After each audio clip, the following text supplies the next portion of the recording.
Valeria, the level 100 skin of Chapter 5 Season 1, and since the season is coming to an end, it is time for me to try to see if I can unlock her in just 24 hours. If you're not familiar with the series, here are the rules. I cannot spend money, so no buying tiers or the level up pack, as I want to do this naturally. If it gives me XP, I can do it, so creative, battle royale, and along with all the new game modes that the game offers now. And since creative can cheese everything very easily, since it gives like a lot of XP, I'm gonna try not to use it, but again, who knows. And the most important part of all, have fun. With all that fun junk out of the way, let's finally begin this eventful journey.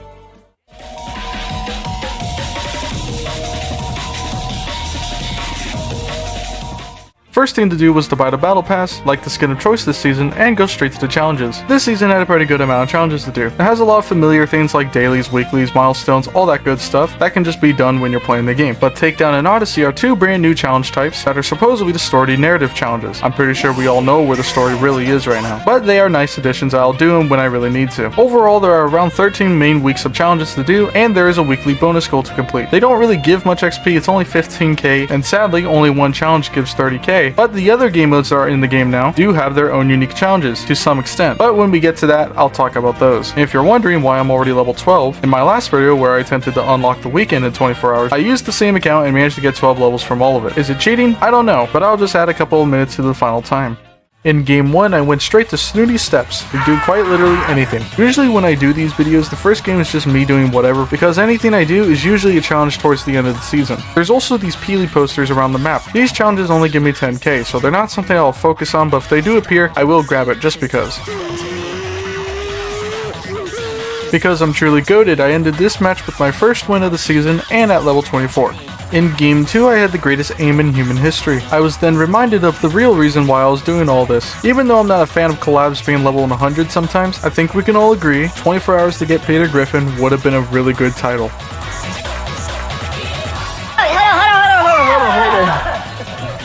Oh shit! Continuing to show how goated I am, I managed to get 2 back-to-back wins and leaving me at level 33.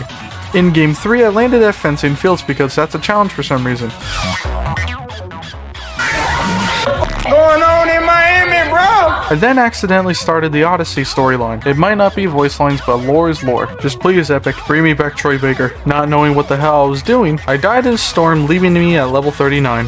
Since Battle Royale is super boring sometimes, I decided to go into the death run that I always use every season. And since people last video decided to say I wasn't gatekeeping hard enough, I'm ensuring that this map is fully gatekeeped by me and only me now. And sadly, due to my constant hating, I only got 1 level. In game 4, I went to go talk to the guy from Smash Brothers, and thanks to the Fortnite economy being piss poor, I'm now 100 bars less. At least gas is cheap. Huh? I ended this match at level 44. In game 5, I got a free level from the battle bus. Thank you, bus driver. Thinking wins could possibly waste time, I decided to end the game, leaving me at level 49. In game 6, I found out this glider can actually do pull-ups, and I think that's really cool. After landing at Classy Courts, I've realized that I've finally discovered the entire map, and also thinking in my head, Classy Courts, I don't remember you at all, but knowing Epic Games, Lavish Layer is going to blow up next season, so I realized I had no more weekly stuff to really do, so I decided to start focusing on the Odyssey challenges. I ended this match at level 52. Unfortunately for me, all my challenges are practically done and I didn't really have much to go for still, so now it was time to get desperate and go for the next big thing. LEGO. Like I said before, LEGO does offer its own unique challenges, though some of them are not really something I'll go for. I am guaranteed 3 free levels. To get my first free level, all I had to do was make a sandbox world. Pretty simple. For the next 2 levels, I had to go into a survival world so I could find a cave and make a crafting bench. Again, really simple. I do know in LEGO that you can earn XP, but it's more like passive XP since it's all based on playtime. And the milestones for this mode, I'm not really trying to do, simply because it's probably going to take some time, and I'm not trying to really play the mode that much. So if I really need it, I'll come back to it, but for now, that's pretty much it. I decided to jump into rocket racing. It does have a lot of challenges overall, and it's pretty good, but my main focus is the ranked challenges. In game 1 of racing, I had the worst boost in human history. This game mode can be pretty sweaty at times, but since it's only bronze 1, I absolutely shit on these losers. In game 2, I had an even worse boost. Because I'm him, I finished at first place. In game 3, I had the greatest boost in human history.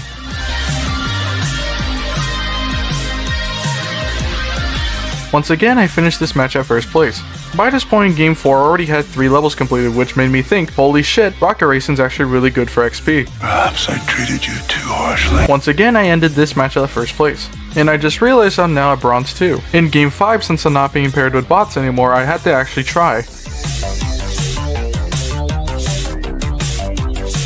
With my fingers feeling like they're about to fall off, I've still got first place. In game 6, I officially hit peak form.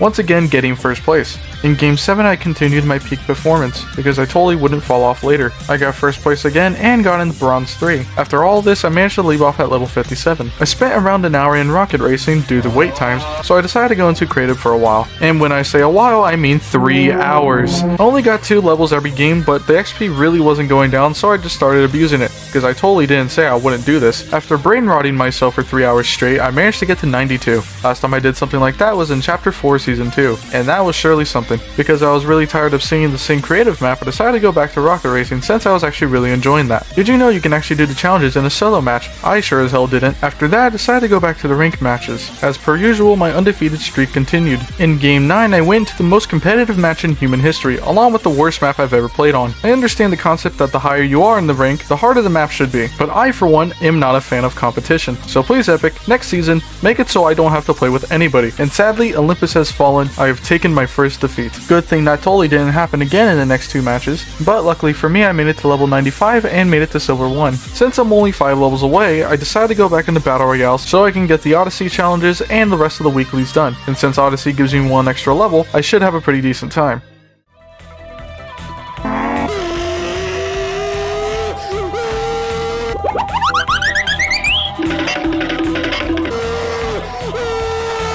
Due to the worst timing possible, I got stuck in the storm, leaving me at level 99.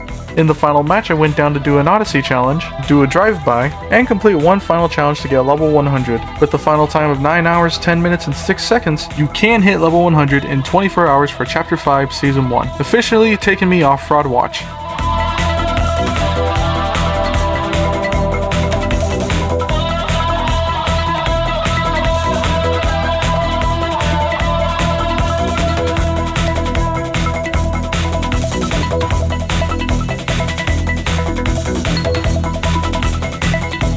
If you watched this all the way, thank you, I greatly appreciate you. As of recording this, the new season's already out, but for whatever reason, the servers are like super dead. Overall, I thought this season was actually pretty decent. At first it was kind of slow, but towards the end it got pretty good, especially with the mini event happening. The only sucky thing about this season was the XP was kind of slow since there was multiple game modes. Pretty sure they had to find a way to make it all equal in some way. So sadly, Battle Royale had to be sacrificed a bit with challenges, but overall, I'm not against it. But supposedly next season should also bring story challenges back. If that is true, Epic, you know what to do. It's officially time to bring back Chapter 3. Let's just hope next season is not mid.